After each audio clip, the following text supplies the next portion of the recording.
제대로 시작하는 기초통계학. 자, 이제 나온 지가 좀 됐죠. 그러니까 이제 다시 또 이렇게 영상을 만들어서 여러분들이 독학하실 수 있도록 이렇게 또 자료를 올려드리도록 하겠습니다. 물론 여기서 하는 것들은 제가 진도를 보면서 안에 있는 내용들을 설명하는 거고요. 오프라인에서 이제 따로 혹은 줌으로 따로 하는 이제 과정들은 이제 여러분들이랑 같이 소통을 하면서 할 수 있다라는 이제 그런 장점이 있습니다. 자, 그런 것들을 같이 한번 생각하면서 참고해 주시면 감사하겠습니다. 자, 이제 네 번째 시간이네요. 자, 이제 챕터 2예요. 챕터 2. 자, 2장으로 넘어갔습니다. 자, 2장은 모집단과 표본이라는 내용인데요. 요 내용 안에서는 우리가 이렇게 모집단과 표본 추출, 그 다음에 표본의 분포, 그 다음에 표본 분포와 중심 극한 정리. 자, 요 세 가지에 대해서 알아보도록 하겠습니다. 자, 첫 번째 이제 모집단과 표본 추출이라는 건데요. 자, 지난 시간에 우리가 두 번째 시간에 모수 통계량 요걸 알아보면서 모집단과 표본 요거를 잠깐 훑어보기는 했거든요. 자, 그걸 좀 더 자세하게 들어갈게요. 그러니까 그 안에서 자, 모집단은 뭔지, 모수는 뭔지, 그다음에 표본, 그다음에 통계량에 대해서 알아보고 표본 추출 방법에 대해서. 왜냐면 표본은 요 모집단을 갖다 대표해야 된다는 대표성이 있어야 된다 그랬잖아요. 그래서 어떤 표본 추출 방법에 의해서 해야지 표본을 잘 추출한 것인가. 자, 그런 걸 갖다 확인을 한번 해보기 위해서 요거를 한번 보도록 하겠습니다. 자, 모집단이라는 거는 제가 쉽게 얘기해서 그냥 전체 집단이에요. 전체 집단. 우리가 영어로는 population, 자, 이렇게 얘기를 하고 있는데 통계 분석 방법을 적용할 그 관심의 대상 전체 집합입니다. 그러니까 예를 들어서 대한민국 여성 전체 혹은 2000 몇 년도에 수입된 소고기 전체, 그 다음에 뭐 A 쇼핑몰 전체 회원, 그 다음에 B 통신회사 전체 가입자, 뭐 근데 이렇게 모집단에 대한 것들은 개념적으로 이렇게 알 수가 있는데 실제로는 모집단에 대한 것들을 갖다가 알 수가 없습니다. 왜냐면 전수조사 자체가 쉽지가 않아요. 자, 여러분들 그 한 학과에 학과 인원들 말고 여러분들 학년이 있던 여러분들 동기들 위주로 한번 전체 집단으로 놓고 모집단으로 놓고 한번 조사를 해볼까요? 자, 어떤 친구들은요, 학교를 나오는 친구들도 있고 안 나오는 친구들도 있고 수업만 듣고 확 가버리는 친구들도 있고, 아니면 뭐 지금 뭐 어학연수를 가 있는 친구들도 있고, 아니면 군대 가 있는 친구들도 있고, 자, 그런 것들 때문에 여러 가지 작용 그 변수가 있기 때문에 이게 쉽지가 않습니다. 그러니까 이거를 갖다 못한다고 해서 손 놓고 있을 수는 없잖아요. 그러니까 표본이라는 걸, 자, 모집단을 대표할 수 있을 만한 표본을 잘 뽑아서 그 표본에 대해서 어떤 특성을 갖다 알아낸다. 자, 그러면은 제대로 된 그 조사가 되지 않을까요? 자, 그런 거에서 출발을 한 겁니다. 표본이라는 거는요. 그런데 모집단에서도 보면은 전체 평균, 우리가 알지는 못하지만 그런 게 있을 거고요. 분산도 있을 거고 표준 편차 혹은 비율도 있을 거예요. 자, 이런 그 수치들을 우리 모수, 파라미터 이렇게 얘기를 하는데요. 각각의 평균 표준 편차 여기다 모자를 붙여가지고 모평균, 모분산, 모표준 편차, 그다음에 모비율 이런 식으로 얘기를 합니다. 자, 그러면 모집단에 대해서도 이런 게 있다면은 표본에 대해서도 있겠죠. 표본에 대한 것들을 우리가 나오는 수치들을 통계량이라고 합니다. 그래서 스태티스틱이라고 해요. 스태티스틱스 이러면은 통계학이죠. 근데 스태티스틱 이렇게 해가지고 통계량 이렇게 표현합니다. 역시 여기는 표본이라 그랬기 때문에 표본 평균, 표본 분산, 표본 표준 편차, 표본 비율 이렇게 구분을 해요. 그래서 모집단 전체 중에 어느 일부분을 요만큼 뽑아가지고서 조사를 한 거. 자, 여기 표본 일부분, 모집단의 일부분이 표본이 됩니다. 평균을 표현하는 기호, 보통 우리가 평균은 때 표현을 이렇게도 표현하고요.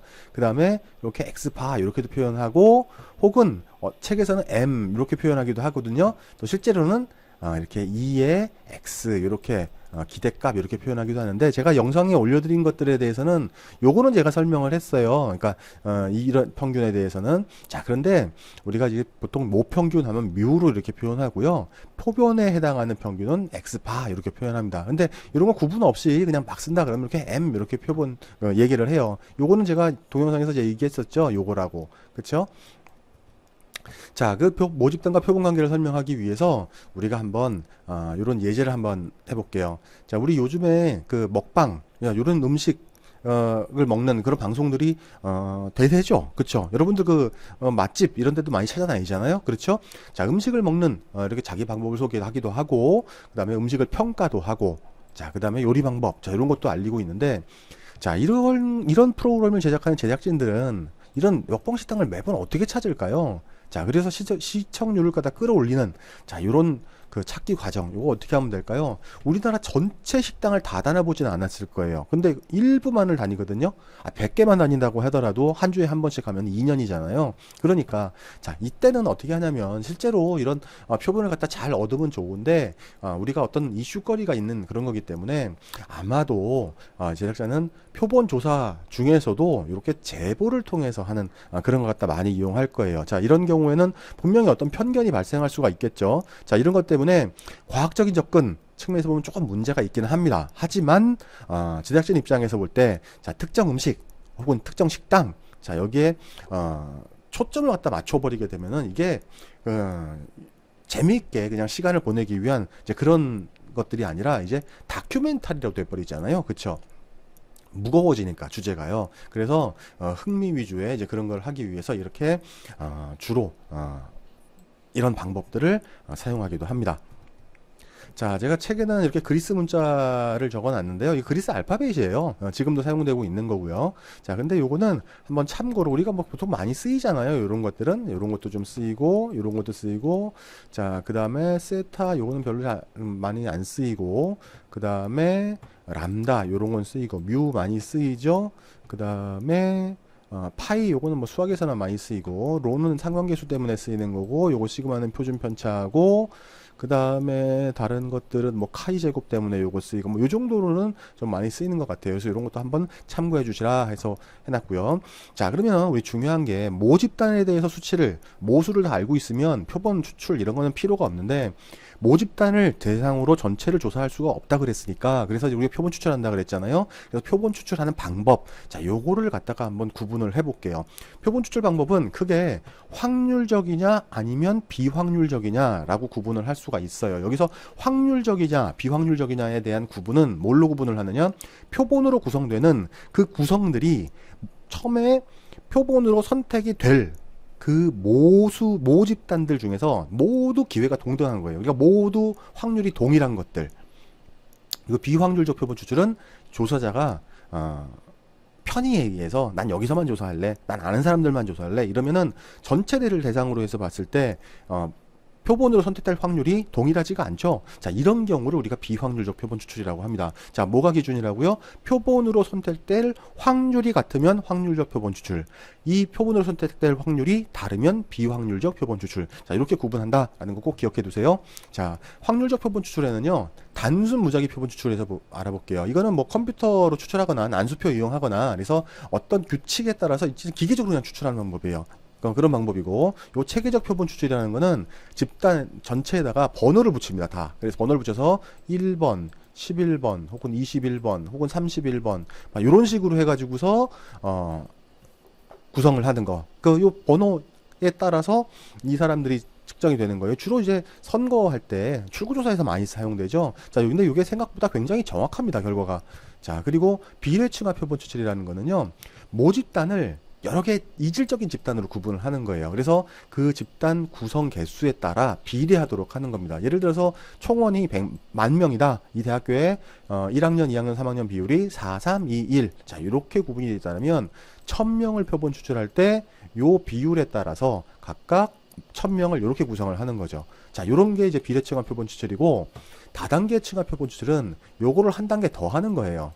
그래서 비례층화 표본 추출에서 상하위 그럼 표본 단위를 갖다 미리 설정하고 거기 또 다시 맞춰서 또 추출을 하는 거죠. 예를 들어서 아까가 똑같이 10,000명인 대학, 여기서 1000명을 추출하는데 여기서 그냥 1, 2, 3, 4학년 이렇게만 딱 비율만 나눠가지고 하면 비례층화인데 이거를 단과대학별로 혹은 학과별로 이렇게 구성을 해서 요 비율에 다시 맞추는 거예요. 그러니까 두 가지로 맞추는 거죠. 자, 이런 거를 갖다가 다단계 층화 표본 추출이라고 한다.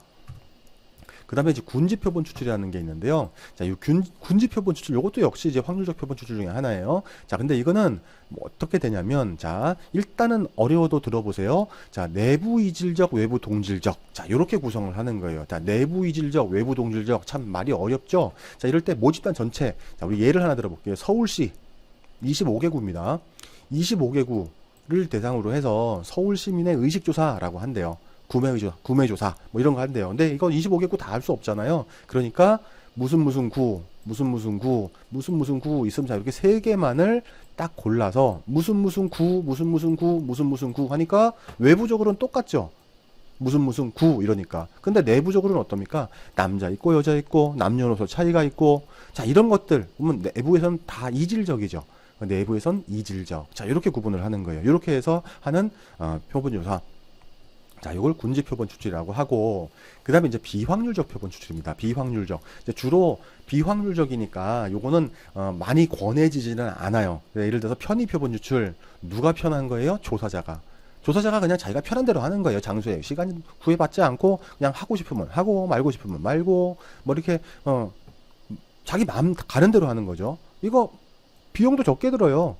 근데 뭐냐면 모집자에 대한 대표성이 있느냐? 자, 내 친구들한테만 조사했어요. 그리고서 내 친구들이 전부 다 이렇게 스마트워치를 차고 있으니까 스마트워치에 대한 걸 뭘 조사한다. 근데 내 친구들한테만 조사하고서 전체로 일반화한다. 말이 안 되죠. 그렇죠? 내 친구들 나이가 딱 그 연령대밖에 한정이 되잖아요. 근데 우리나라 사람들이 뭐 그 연령대만 하나요? 다른 연령대들도 있지. 그러니까 편의 표본 추출은 조금 그래요. 그다음 판단 표본 추출.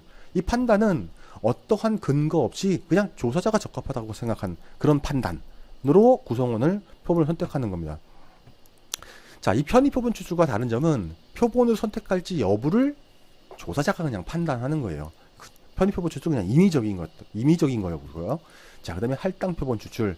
자, 모집단을 그 속성을 갖다 대표할 만한 연령, 학력, 직업. 자, 요거 구분을 결정하고요. 각각의 표본수를 미리 결정하는 거예요. 그래서 이후 조사자가 결정한 표본의 개수에 따라서 임의적으로 정하는 방법.